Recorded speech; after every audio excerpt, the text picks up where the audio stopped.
Nahmaduhu wa nasta'inuhu wa nastaghfiruh wa na'udzu billahi min syururi anfusina min sayyiati a'malina. Asyhadu an la ilaha illallah wahdahu la syarikalah wa asyhadu anna Muhammadan abduhu wa rasuluhu alladzi la nabiyya wa la rasula ba'dah. Allahumma shalli wa sallim wa barik ala Muhammad wa ala alihi wa sahbihi wa man tabi'ahum bi ihsan, amma ba'd. An Abi Burdata an Abi radhiyallahu anhuma qala, dari Abu Burdah dari ayahnya Abu Musa al-Asy'ari, dia berkata, shallainal maghriba ma'a Rasulillah sallallahu alaihi wasallam. Kami sholat maghrib bersama Rasulullah sallallahu alaihi wasallam. Tsumma qulna, kemudian kami berkata, lau jalasna hatta nusolliya ma'ul isya. Sebaiknya kita duduk saja di masjid hingga kita sholat isya bersama beliau. Qala fajalasna fa kharaja alaina. Kami pun kemudian duduk dan beliau tidak lama keluar menemui kami. Qala, kata Nabi, maziltum hahuna. Dari tadi kalian di sini, berarti cukup lama ya. Karena kalimatnya maziltum menanyakan fi'il madi, dari tadi tidak kemana-mana. Kalau sebentar kan Nabi tidak akan bertanya, dari tadi kamu di sini, berarti ini menjelang isya. Qulna ya Rasulullah, wahai Rasulullah, shallaina ma'akal maghrib. Iya, tadi kami sholat maghrib bersama Anda. Tsumma qulna, kemudian kami berkata, najlisu hatta nusolliya ma'akal isya. Sebaiknya kita duduk-duduk saja di sini sehingga bisa sholat isya bersama Anda. Qala ahsantum au asobtum. Kata Nabi, kalian benar, kalian bagus. Qala farafa'a ra'sahu ila sama. Lalu Nabi mengangkat kepalanya ke langit. Wa kana katsiran ma yarfa'u ra'sahu ila sama. Dan beliau cukup sering mengangkat kepalanya ke langit.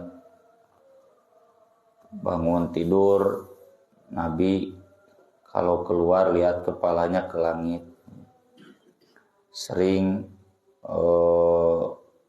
tafakur ya, sampai baca ayat inna fi khalqis samawati wal ard wa ikhtilafil lail wan nahar la ayatil liulil albab. Tete bari ningali tanggah ka langit. Faqala, lalu kata Nabi sallallahu alaihi wasallam, an-nujumu amanatun lis-sama. Bintang itu amanah bagi langit. Amanah di sini bukan amanah bahasa Indonesia, amanah bahasa Indonesia mah makna panjang, amanah. Kalau amanatun pendek, ini dari al-amnu, keamanan, atau al-amanu ya, keamanan. Maksudnya bintang itu yang menjadi keamanan bagi langit. Bintang itu jadi salah satu unsur keamanan untuk langit. Fa idza dhahabatin nujum, jika bintang-bintang hilang, atas sama a dengan sama ma tu'adu, maka akan datang kepada langit apa yang dijanjikan kepadanya. Wa idan nujumu kadarat wa idzal kawakibu tasarat. Yang dimaksud akan terjadi kiamat. Kalau bintang sudah hilang, bintang bertubrukan, itu kan yang disebut dalam dunia sains dengan Armageddon. Kalau bintang masih ada, rasi bintang juga masih tetap, ya. Kan rasi bintang itu tetap. Scorpio bulan naon, nah itu tetap. Urang mah boro-boro ningali rasi bintang, nya ningali bulan gitar apal, euna tanggal sabaraha. Umum bintang mulai leutik. Kalau rasi bintang itu sudah tidak teratur, nah berarti kiamat. Wa ana amanatun li ashabi, saya pun adalah faktor keamanan yang menjadi keamanan bagi sahabat-sahabatku. Fa idza dhahabtu, kalau saya sudah wafat, ata ashabi ma yu'adun, maka akan datang kepada sahabat-sahabatku apa yang dijanjikan. Ketika Nabi SAW wafat, kata Nabi, akan ada banyak al-harju. Al-harju, Nabi sambil begini, al-qatlu. Akan ada banyak pembunuhan. Umar ditusuk, yang kemudian sakit lalu wafat. Utsman dibunuh, Ali dibunuh. Pertumpahan darah di kalangan sahabat di zaman itu banyak. Bukan berarti sahabat para saya bikin onar nama orang-orang munafik, ya, yang kemudian berani membunuh kepada para sahabat dan sesama muslim. Itu yang disebutkan di hadis yang lain, la tarji'u ba'di kuffaron yadribu ba'dukum ba'dah. Sesudah aku tiada, kata Nabi, jangan kalian kembali kafir. Sebagian kalian memenggal leher sebagiannya lagi, saling membunuh. Selama ada Nabi tidak akan ada konflik, ya, karena Nabi mengamankan. Ada yang konflik, Nabi selesaikan, udah, sami'na wa ata'na. Tapi ketika tidak ada Nabi, nah maka benih-benih konflik itu muncul. Sebagian orang yang taat ke Nabi masih ada, yaitu dengan taat kepada khalifah. Tapi sebagian yang masih ada munafik dalam dirinya, yang ketika ada Nabi emah segan, ketika tidak ada Nabi tidak segan. Wa ashabi amanatun li ummati, dan para sahabatku adalah keamanan bagi umatku. Fa idza dhahaba ashabi, kalau sahabatku sudah tiada, ata ummati ma yu'adun, akan datang kepada umatku yang dijanjikan, diancamkan kepada mereka. Apa yang diancamkan kepada umat Islam ketika sahabat tidak ada? Pertama, qaumun yahduna bi ghairi hadyi wala yahtaduna bi ghairi hadyi. Satu kaum yang memberikan petunjuk tapi tidak pakai hidayah Nabi. Min jildatina wa yatakallamuna bi alsinatina. Tubuhnya tubuh kita, kulitnya sama dengan kita, ngomongnya juga sama dengan kita, lisan kita. Awakna Islam, penampilannya muslim, dalilnya pakai Quran dan sunnah, ya. Tapi mereka tidak memberikan petunjuk dengan hidayah Nabi. Jadi sudah berani umat merujuk yang bukan Quran dan sunnah, anu disebut bid'ah teh. sedahsyat-dahsyatnya perang zaman sahabat yang semuanya diakibatkan provokasi kaum munafik, henteu nepikeun ka meninggalkan sunnah, tetap mereka merujuk sunnah, islah, tengah rusak agama gitu. Tapi ketika sahabat wafat, banyak orang-orang yang berani merusak agama, bikin bid'ah-bid'ah. Ya. Bid'ah yang pertama adalah Khawarij, pakai ayat-ayat Quran untuk mengkafirkan sesama Muslim. Padahal ayat-ayat Quran yang dipakai itu harusnya ditujukan ke orang kafir, jadi ditembakkan ke orang Islam. Itu jadi kesimpulannya orang Islam itu kafir, halal darahnya. Bid'ah mimiti. Bid'ah yang kedua adalah Syiah. Syiah itu karena terlalu cinta kepada Ali, lalu kemudian membenci semua sahabat, karena Ali dipandang sebagai pihak yang dimusuhi oleh sahabat. Umayyah, keluarga Utsman bin Affan, Aisyah, Zubair, keluarga Abu Bakar, keluarga Umar unggul, tidak terlibat politik, maka karena Umar bin Khattab melarang Ibnu Umar masuk terjun dunia politik. Umar bin Khattab itu kan muhdats, kata Nabi. Muhdats itu futuristik, ya, bisa membaca masa depan, lain dukun lain. Umar bin Khattab itu mampu membaca masa depan meski tidak selalu benar. Zaman Nabi tidak semua kan usulan Umar diterima, ya.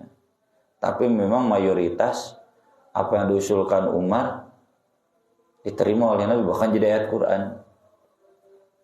Ulah cenah anak Umar tong aya masuk politik, Umar geus kabaca, udah tahu tuh.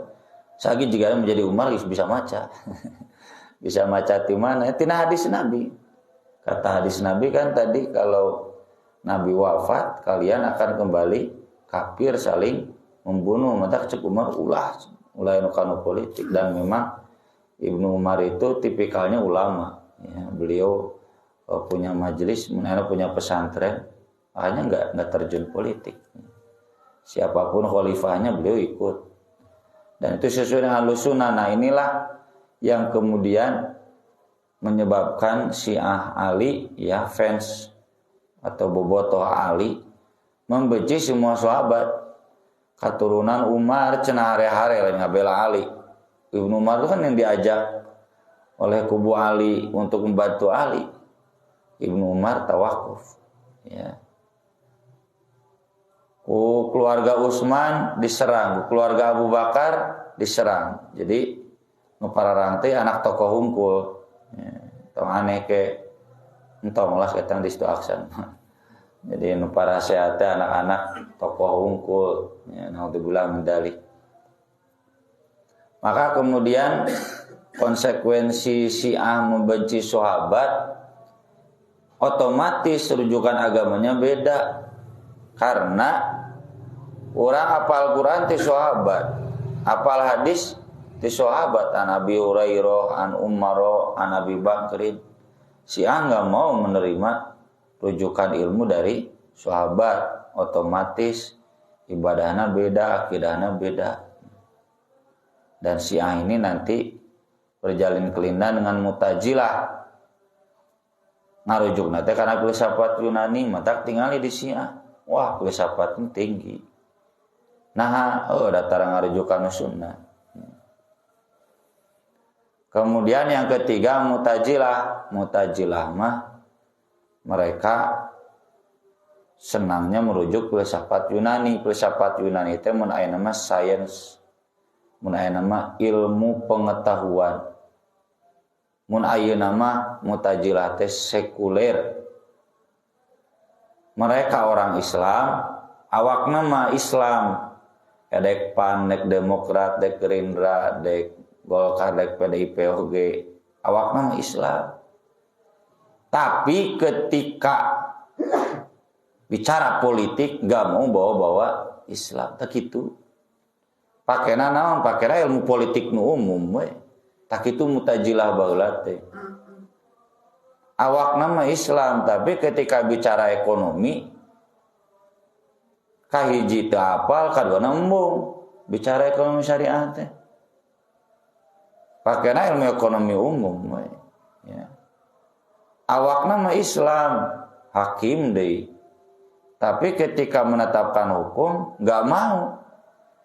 Soalnya memakai hukum Islam mau digaji ku negara. Kecuali hakim pengadilan agama, ya. Yang saya tahu kalau hakim pengadilan agama memang bagus. Ya, itu hasil jerih payah para ulama bikin kompilasi hukum Islam yang sesuai dengan hukum Islam. Ya. Tina Quran Sunnah teh diturunkeun. Tapi hakim-hakim pengadilan umum nggak mau menetapkan pakai hukum Islam. Pakai hukum apa tuh disebut nanti hukum positif. Kenapa positif? Dari positivistik. Positivistik itu semua orang positif menilainya, itu negatif. Positif itu artinya setuju. Ukuran setuju dan tidak setuju itu bukan wahyu. Ukuran setuju dan tidak setuju itu akal. Sok di mana-mana oge.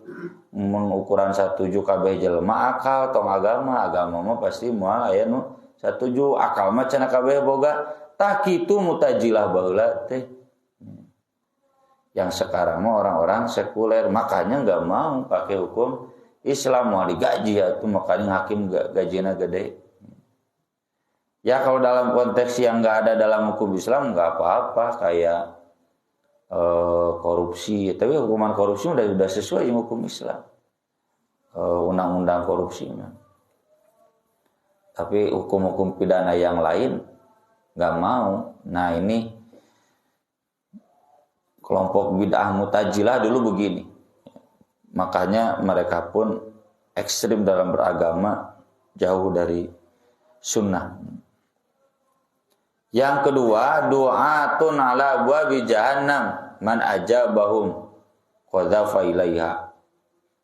Dai-dai tapi nangtung dina lawang neraka jahanam.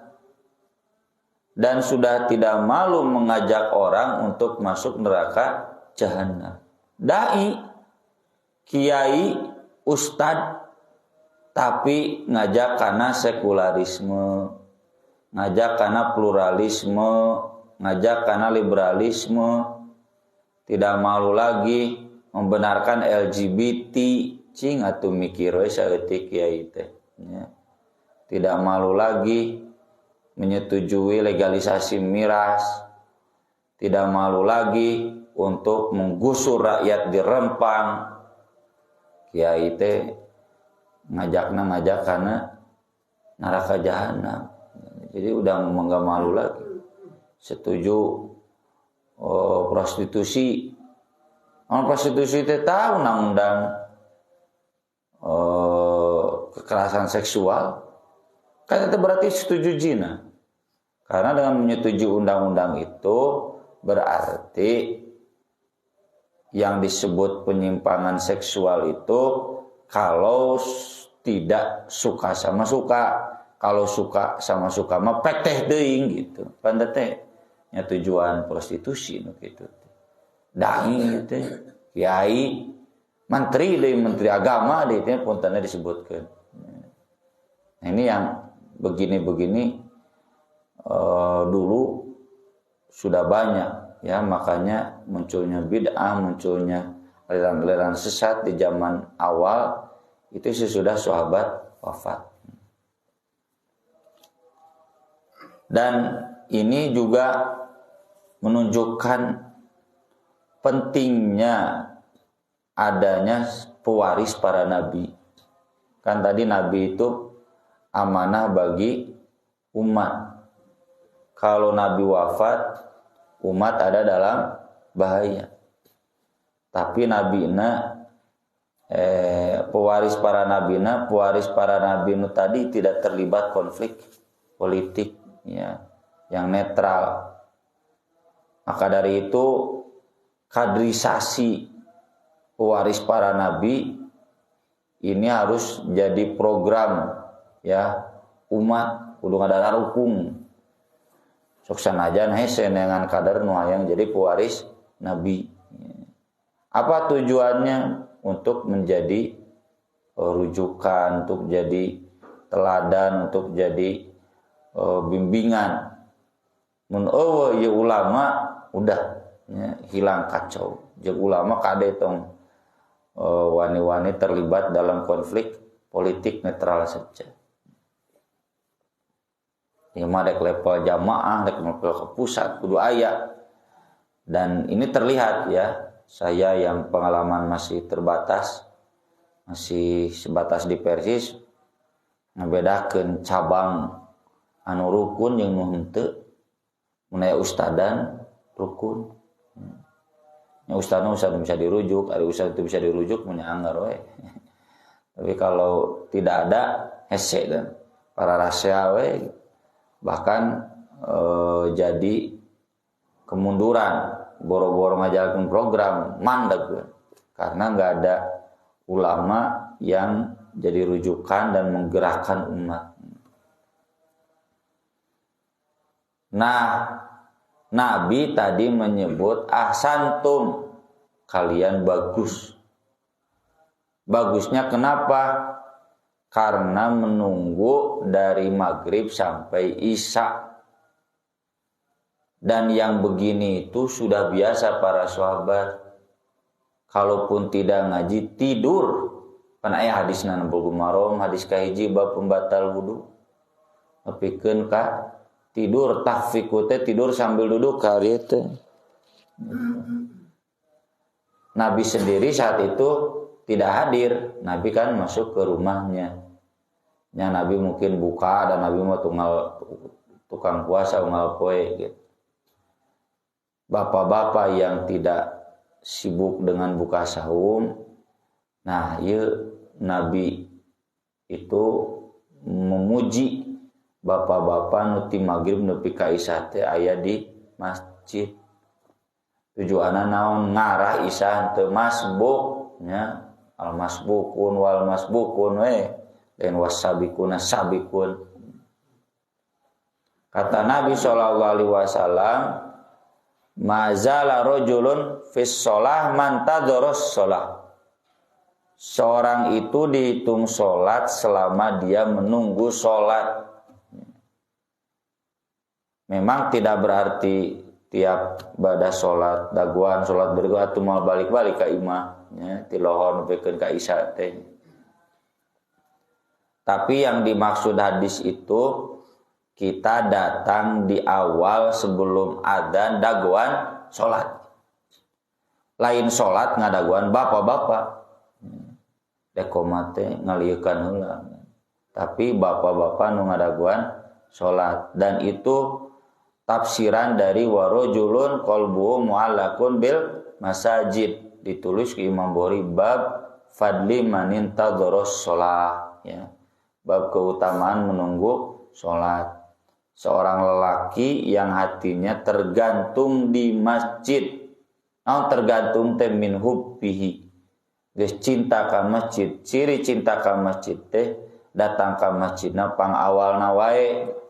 Jadi lamun telat wae, masbuk wae, can bogoh ka masjidna, kapanasan ke dina poe kiamat. Kesang badag geuning pikeun kalaput. Ya.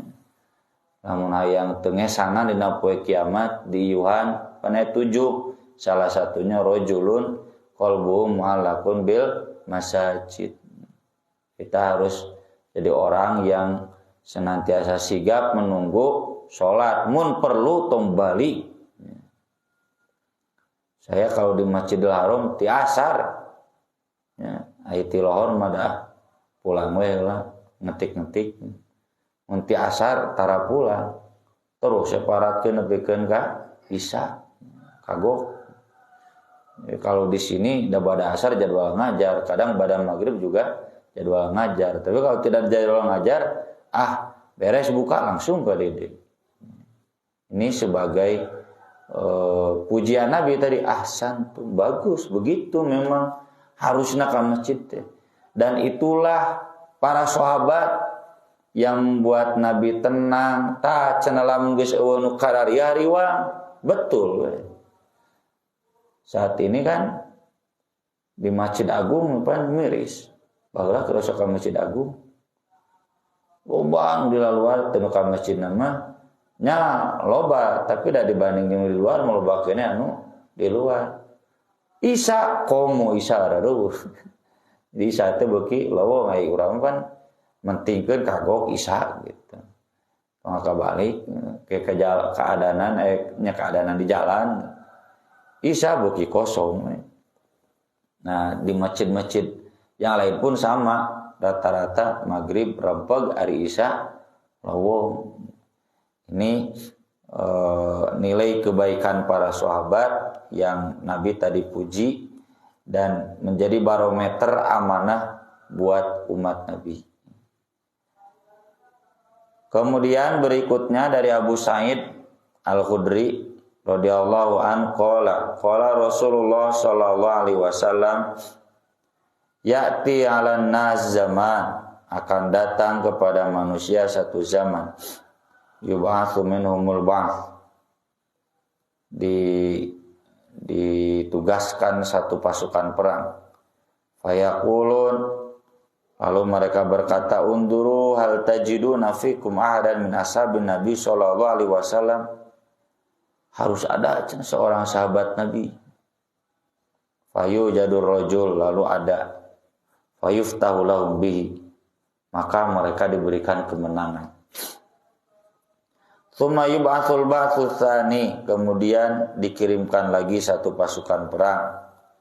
Fayaqulun, kata pasukan itu, hal fi man ra'a ashaban Nabi sallallahu alaihi wasallam, harus ada orang yang pernah melihat sahabat Nabi, saha tabi'in. Fayuftahu lahum bihi, lalu kemudian mereka diberi kemenangan. Mundina main bal mah meureunnya kudu aya si Messi, cenah si Messi teregreg, si Messi teregreg cenah nya cek timna.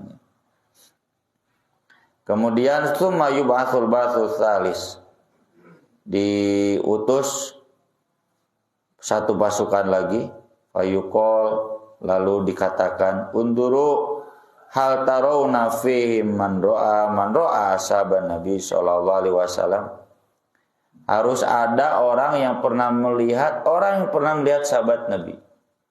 Maksudnya orang yang pernah melihat tabi'in, saha atba'ut tabi'in, ya. Tabi'in teh Hasan Al-Basri, ya.